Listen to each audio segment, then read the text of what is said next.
Hello everyone, my name is Xue Hao. My English name is Alex, and now I live in China. I independently invented a new trade method, exchange trade, which will change the operating model of internet platforms and help us find the new growth points for the world economy. In addition, exchange trade can also improve commodity productivity and transaction quality help us delay economic recession and fight economic crises. The creation of exchange trade theory and the production of PPT teaching video are completely by me alone. However, due to my poor English, I did not display the video content directly, and the PPT explanation sound you heard later is done by computer software. There are two problems with my PPT presentation in English. The first problem, the video won't work well by doing this because my English is not good. You might not be able to understand many of my presentation. The second question, doing this will take me a lot of time. Even introducing a issue of extreme trade requires me to spend a lot of time on speaking practice. Doing this caused me to take me more time to complete the video, and you understand the ad screen trade will also be delayed. Given the depending recession right now, I think we are running out of time. I think it will have been a better option to release ad screen trade earlier. So I chose to write the Chinese PPT and speech, then translate them in English with the help of Google Translator, and finally rely on Microsoft's AI voice software to record the English version of Alice Trade explanation video.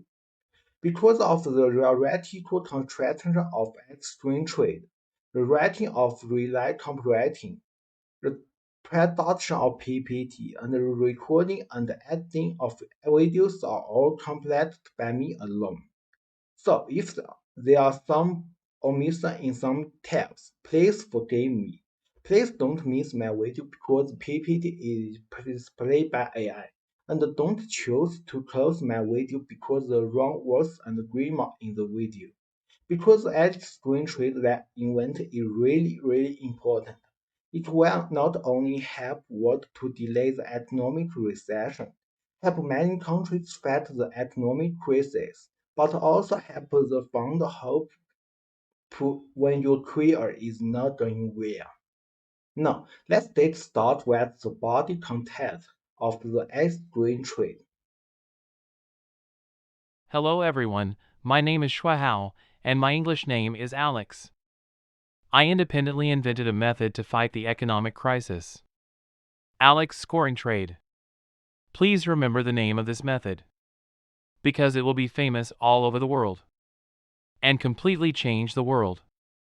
This video is the 9th in the Alex scoring trade theory series.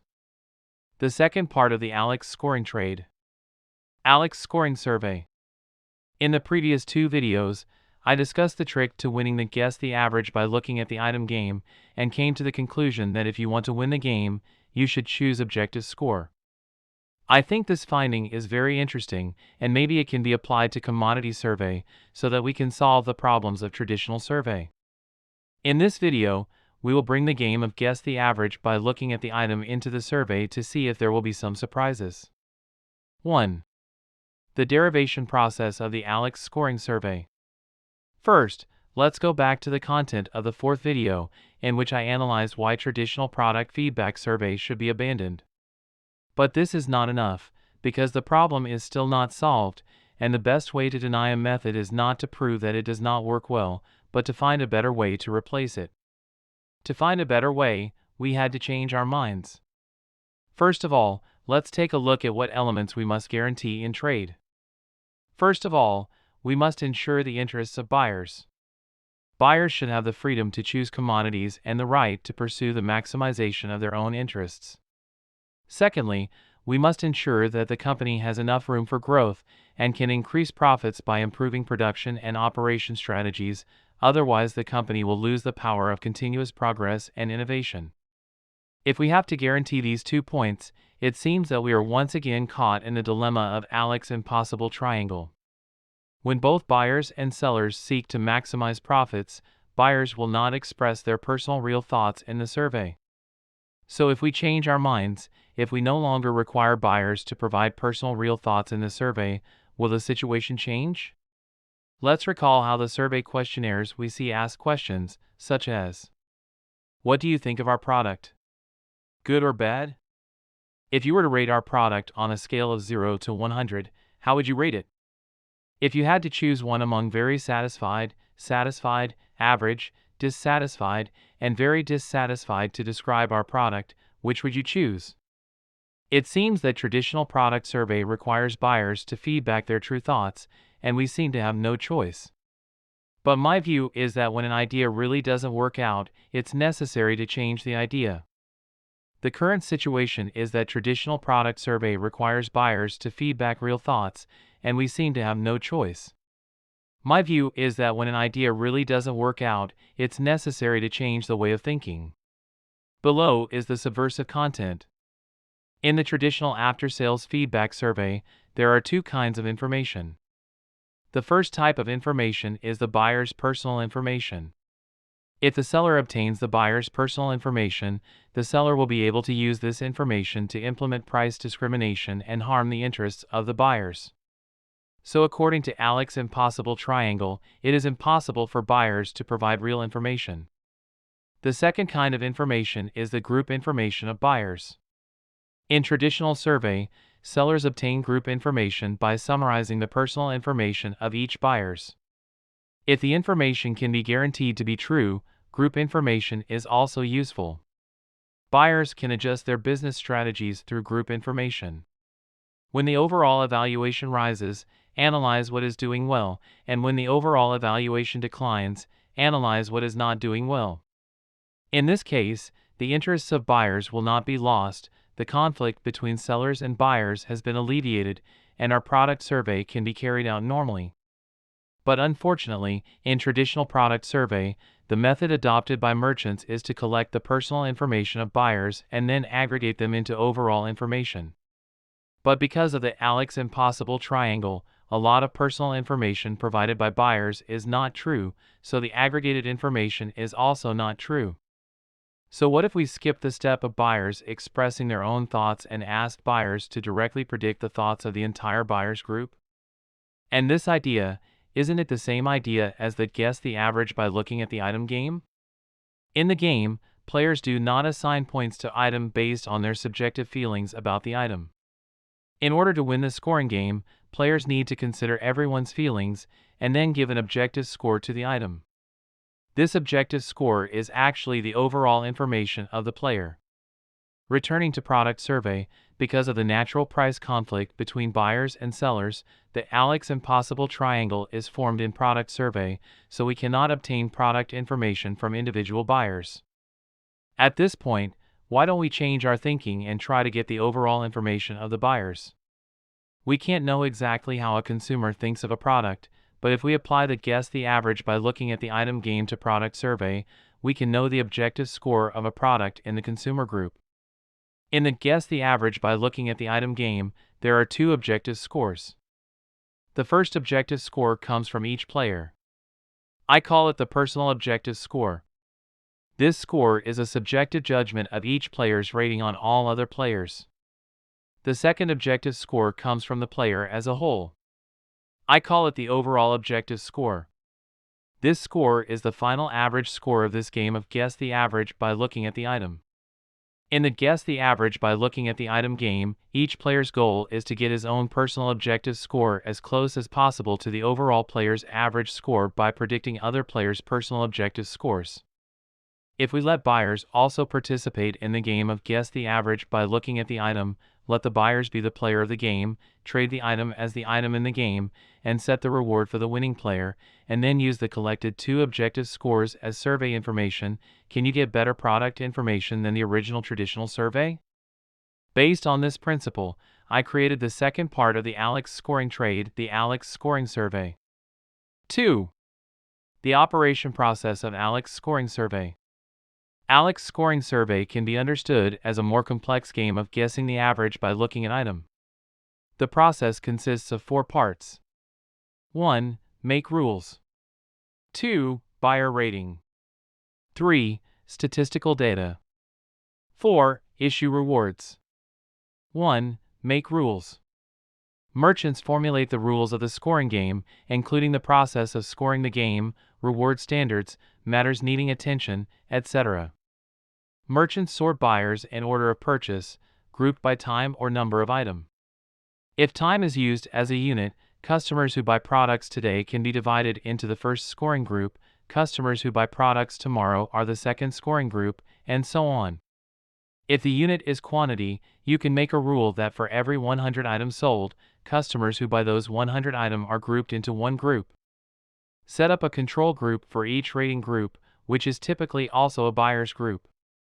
The control group is very important, and the average score of the control group is the game answer of the corresponding scoring group. In the guess the average by looking at the item game, the control group is the player group itself. 2. Buyer rating. Merchants invite each buyers to rate item and then collect those ratings. 3. Statistics. The merchant counts and calculates the average score of each buyer's group, equivalent to the overall subjective score of the game of seeing the item and guessing the average, and then calculates the difference between each independent buyer's and its control group's average score. The control group for each buyer's is determined based on the rating group they are in, and the control group for each rating group is determined before rating the game. The merchant ranks the buyers in each scoring group, and the ranking is based on the difference between each buyer's score and its control group's average score. The smaller the difference, the closer to the average score, and the higher the ranking. 4. Issue rewards. There is an important difference between product survey and the game Guess the Average by looking at the item. In the game of Guess the Average by looking at the item, the player will adopt the optimal strategy to win, so we can get the objective score of the item. But we mentioned a problem when discussing traditional survey. Buyers are not necessarily willing to participate in survey because it will consume their time and energy. Even if buyers participate in survey, they may feedback of poor quality information for save time and energy in the survey. So in the Alex scoring survey, in order to stimulate buyers' competitiveness, we must provide rewards to the winners of the scoring game. Since the scoring game is played in each buyer's group, the merchants distribute rewards according to the ranking of each buyer's in the scoring group. The higher the ranking, the greater the probability of winning and the more rewards. Give an example of the implementation of the Alex scoring survey. A merchant used the Alex scoring survey and invited a total of 10 volunteers A, B, C, D, E, F, G, H, I, and J to rate the new umbrella. The top 3 rated games can get $50, $20, and $10 respectively.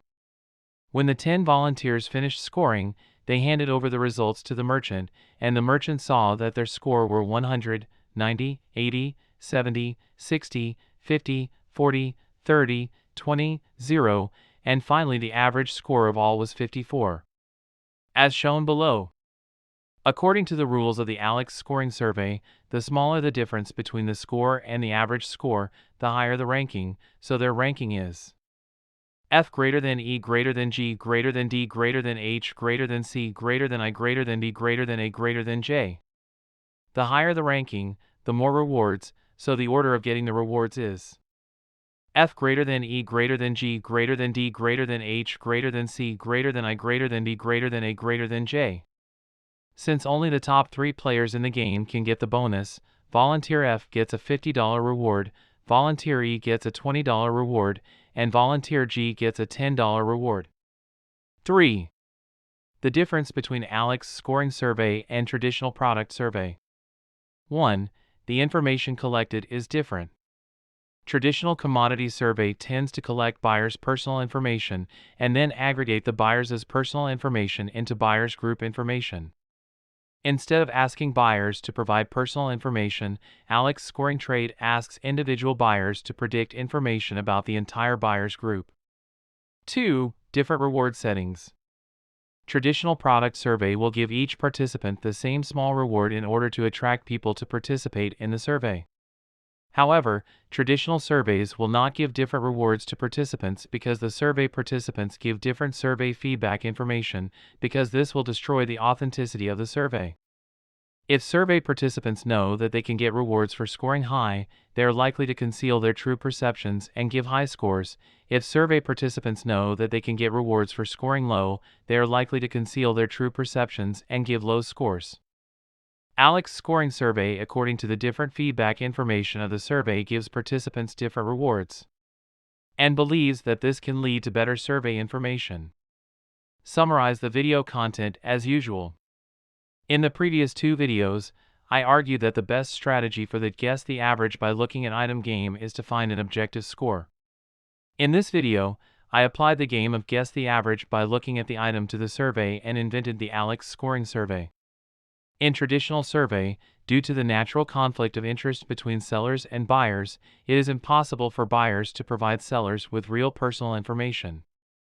Therefore, the Alex scoring survey no longer seeks to collect the personal information of buyers, but directly invites individual buyers to make predictions on the overall information of the buyers group. In order to improve the enthusiasm and accuracy of buyers' predictions, the Alex scoring survey also sets rewards for this, and buyers with more accurate predictions will get these rewards. Compared with traditional commodity survey, Alex scoring survey has two subversive changes. First, the information collected is different. The goal of the Alex scoring survey is no longer the personal information of buyers, but to ask individual buyers to predict the overall information of the buyers group. Second, the reward settings are different. The Alex scoring survey will issue different rewards to different buyers according to the feedback results of the buyers' survey information. In the next video, I will discuss what is the scoring logic in the Alex scoring survey and whether this score meets the needs of real trade. You are welcome to watch it. If you realize the value of Alex scoring trade after watching my video, please also forward my video to those who need it, whether they are your relatives, friends, classmates, or strangers you don't know. They may be suffering from economic recession at this time, and the Alex scoring trade can help them. See you in the next video.